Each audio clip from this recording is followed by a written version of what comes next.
Bonjour à toutes et à tous et bienvenue sur scifantasy.fr et sur la chaîne du réseau Arts, sur l'outil YouTube. Suite au succès de notre vidéo sur Star Wars 9, on revient dans le passé et on va vous parler de Star Wars Les Derniers Jedi, film toujours en salle et qui fait beaucoup parler de lui en ce moment sur les réseaux sociaux. On a décidé de complètement épouser le message du film de Rian Johnson. On n'a donc pas le temps pour répondre aux haters, mais on a le temps de défendre ce qu'on aime. Et c'est justement tout l'objet de cette nouvelle vidéo, défendre 3 choses qu'on a particulièrement adorées dans Les Derniers Jedi. Et on va le faire bien entendu avec un maximum de spoilers, donc attention à vous. Mais avant de commencer, si vous tenez à rentrer dans le fameux débat autour de Star Wars Les Derniers Jedi, sachez que vous avez sur la chaîne YouTube du réseau Arts et sur SciFantasy 2 WookieLeaks, c'est-à-dire notre podcast spécial Star Wars qui reviennent dans le détail sur le film de Rian Johnson, c'est-à-dire sur l'écriture, sur le jeu des acteurs, sur les rebondissements. Donc si c'est plutôt ce genre de contenu que vous cherchez, eh bien il y en a avec et sans spoiler sur notre chaîne. La première chose que j'ai vraiment adoré dans Star Wars Les Derniers Jedi, c'est sa gestion des surprises.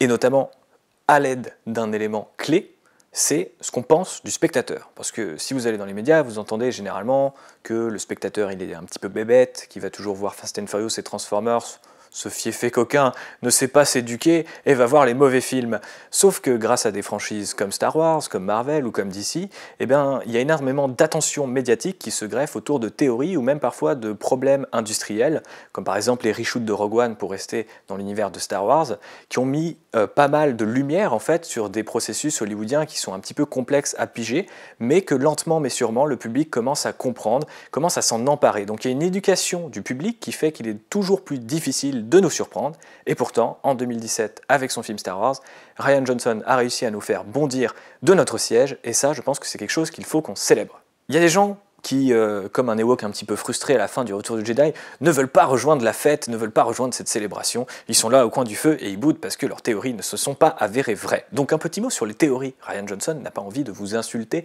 en faisant son film. Lui, il écrit comme un scénariste, il n'écrit pas comme un fan de Star Wars qui veut avoir raison face aux autres fans de Star Wars. Et c'est un petit peu le problème avec cette idée-là des théories, c'est que si la théorie 1 est validée, eh bien vous êtes peut-être flatté dans un premier temps et puis vous êtes peu surpris dans un second temps, pendant que votre voisin, qui est fan de la théorie 2, lui, il est juste frustré de ouf, et donc on arrive à une situation qui est à peu près la même qu'aujourd'hui, moins la surprise, et moins du coup cette idée de célébration, de rassemblement autour de grands moments de cinéma. Quels sont-ils au sein des Derniers Jedi? Eh bien, j'aurais envie de parler de la scène de la mort de Snoke, qui est à mon sens plutôt époustouflante, parce qu'il y a une vraie leçon d'écriture de Rian Johnson au sein de cette séquence, parce qu'elle ressemble vraiment à celle du Retour des Jedi avec le trône de l'empereur, où on se dit « Oh là, très bien, moi je connais, j'ai déjà vu ça dans le film, il va rien se passer, là il est en train de nous bullshiter », et boum, Snoke est tranché dans la largeur. Désolé Andy Serkis pour ton chèque, encore une fois, mais voici, spectateur devant tes yeux ébahis, une surprise. Je t'apprends comment je joue sur tes frustrations, sur tes attentes, pour placer une révélation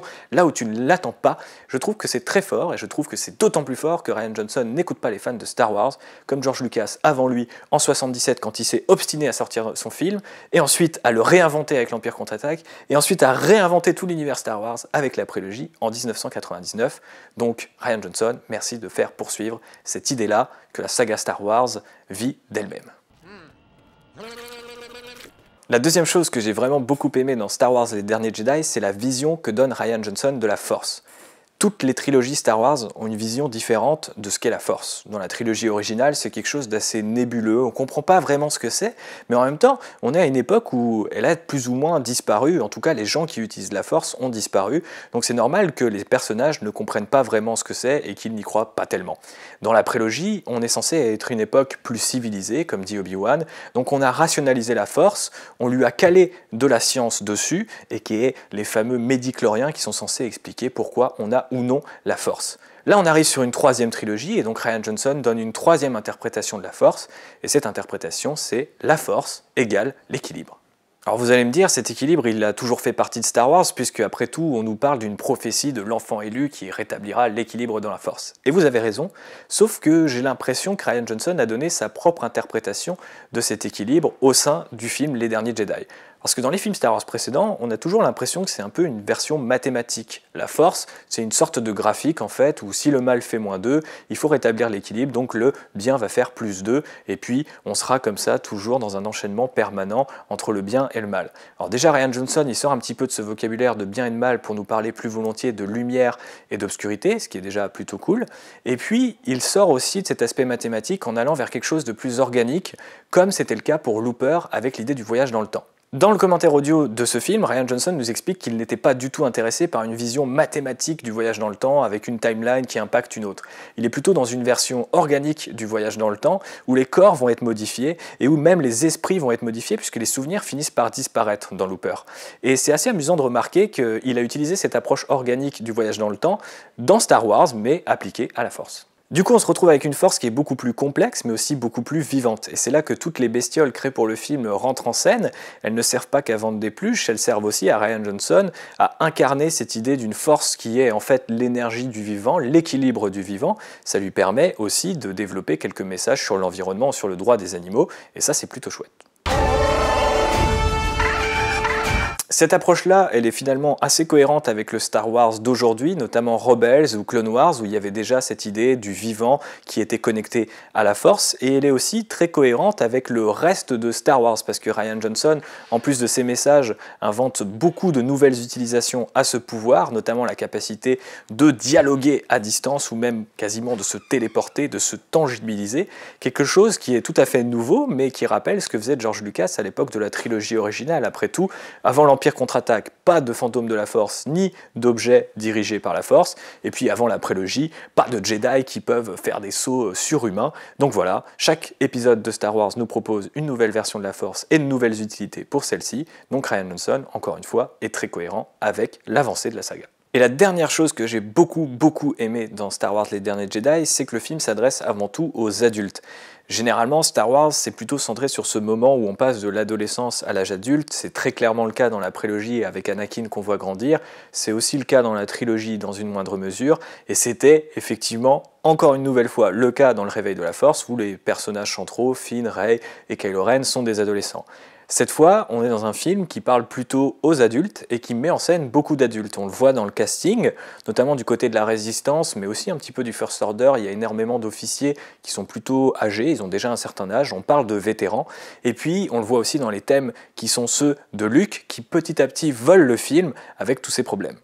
Ces problèmes, quels sont-ils? Eh bien, c'est ceux d'un homme un petit peu brisé par la vie, qui a du mal à trouver sa place dans le monde. C'est une approche carrément johnsonienne dans l'esprit, puisqu'on la retrouve dans tous ses films, et même dans les épisodes de Breaking Bad qu'il a pu réaliser, dans une moindre mesure.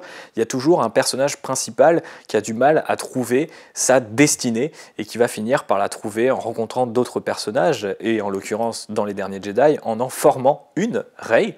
Donc c'est assez intéressant d'avoir ce changement de ton en fait dans Star Wars Les Derniers Jedi, non pas que le film soit nécessairement plus violent ou plus noir que les autres Star Wars, il y a toujours beaucoup d'humour et c'est plutôt fun, mais c'est vrai qu'on glisse lentement mais sûrement vers des thèmes qui sont ceux des adultes, notamment l'échec. La façon dont est présentée cette thématique-là est hyper forte. Avant, on nous disait dans Star Wars qu'il fallait faire ou ne pas faire. Do or do not.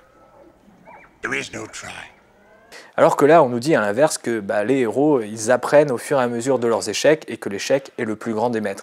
Pour moi, c'est un changement majeur dans l'univers Star Wars, et c'est pas juste une filouterie de Rian Johnson, c'est vraiment le réalisateur qui essaye de nous expliquer qu'on passe à une nouvelle ère, une ère plus adulte, et qui est représentée par des adultes, dont Luke Skywalker. Et quelque part, nous sommes tous Luke Skywalker, puisque nous devons tous accepter le fait que Star Wars continue de vivre et de changer sans nous. C'est ce que rappelle Rian Johnson à la fin de son film, très adulte certes, mais qui se termine néanmoins avec des enfants qui racontent l'histoire de Luke Skywalker. Une superbe manière, en tout cas à mon sens, de mettre en exergue tous les thèmes du film, mais aussi de rappeler que Star Wars a toujours été un passage de flambeau, ou encore que la licence est immortelle, mais pas nous. Voilà tout pour cette vidéo les amis, j'espère qu'elle vous aura aidé à comprendre en quoi, malgré toutes ces innovations et parfois ces irrévérences, Star Wars Les Derniers Jedi s'inscrit parfaitement dans la lignée de la saga. Si cet essai vous a plu, n'hésitez pas à le partager partout sur les réseaux sociaux et à vous abonner à la chaîne YouTube du réseau Arts sur laquelle vous trouverez un maximum de contenu Star Wars. D'ici là, je vous fais des bisous et je vous dis à bientôt, que la force soit avec vous.